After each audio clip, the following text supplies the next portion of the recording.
On vient de le voir, Internet a révolutionné nos habitudes de consommation et le tourisme n'y échappe pas. Face à la concurrence féroce du numérique, les éditeurs de guides papier doivent se réinventer. Des références du secteur, comme le Petit Futé ou encore le Guide du Routard, investissent les réseaux sociaux, notamment pour attirer les plus jeunes. Olivier Lenuzza avec Ziden Berkos. La grande évasion. Hier j'étais à Grenoble, aujourd'hui je suis sur autour de Lyon, lundi je serai sur Annecy. 30 000 kilomètres par an. Donc en fait ça fait pas mal de déplacements pour alimenter encore régulièrement ces réseaux et le contenu de nos guides. Anthony Serex, l'un des 300 rédacteurs en France d'un guide référence. Le doyen, l'auteur le plus ancien. Première visite du jour à un vigneron et sa petite cabane. Donc là, juste au-dessus, là, c'est la petite cadole où a lieu les pique-niques. En haut de la colline, qui est toujours là-haut. Eh oui, toujours en pierre. 28 ans à éclairer les lecteurs. Depuis 5 ans, son métier connaît une révolution. Donc pour capter l'attention des jeunes, une petite photo pour les réseaux sociaux. Et je vais en prendre une en mode portrait. Enjeu, proposer une nouvelle adresse dans le guide papier à paraître dans quelques mois. Mais surtout être présent sur les réseaux sociaux dans quelques heures. La cible, il faut qu'elle regarde ça dans son canapé ce soir après l'orage sur Lyon, parce qu'elle se dit qu'est-ce que je vais faire ce week-end. Si on publie trop tôt, c'est pas bon. Si on publie trop tard, c'est pas bon non plus. C'est super stratégique. Visite guidée d'une journée. Rendez-vous avec un chef étoilé. Ah ben je vais en avoir des photos là. Donc la photo sur les réseaux sociaux. Être présent quotidiennement sur la toile. Un saut chez un coutelier. Multiplier les parutions. Voilà, avec le sourire, c'est génial. Instagram, pour nous, c'est une fenêtre de plus, c'est tout, voilà, et c'est important d'y être. Le guide papier ne suffit plus. Ça a changé le rapport au temps. Il faut être beaucoup plus réactif. Je travaille à table pour que les abonnés ou que les gens qui suivent notre compte aient mes petites aventures du matin en direct le soir. Photos, vidéos, textes courts. Une nouvelle écriture à assimiler. L'éditeur d'Anthony Serex publie 750 guides. Exemplaires vendus 1 250 000.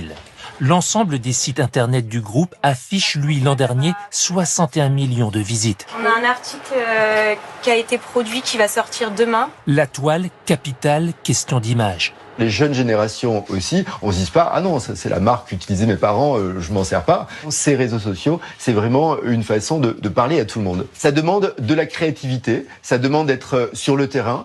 Pour conquérir le monde des vacances, d'autres ont parcouru le chemin inverse. Commencer avec les réseaux sociaux pour aboutir au guide papier. On a perdu 5 kilos, mais on est heureux. On est content d'être ici. Après des succès à la télé, notamment Rendez-vous en terrain connu, il se lance sur Instagram. On s'est dit, il y a un terrain de jeu à nous de proposer un rendez-vous régulier. Est-ce qu'on peut inventer quelque chose de nouveau? Est-ce qu'on peut avoir des formats? Est-ce qu'on peut surprendre? Est-ce qu'il y a encore de la place pour ça?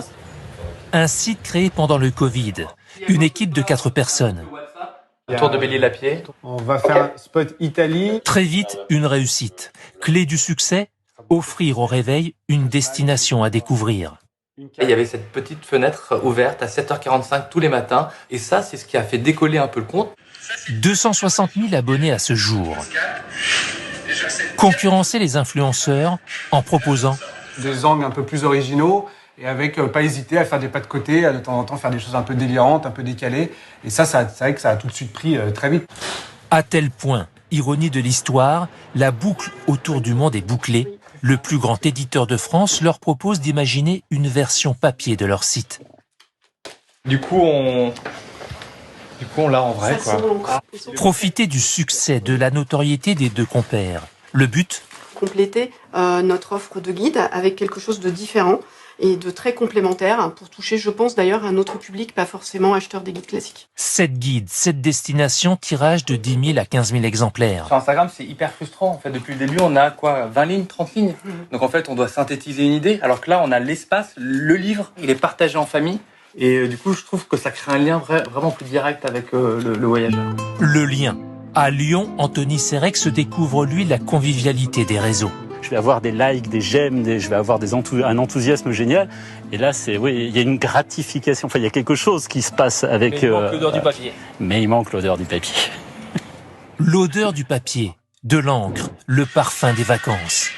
Grande tendance cette année pour fuir le train-train quotidien, abandonner l'avion, contribuer au développement économique local.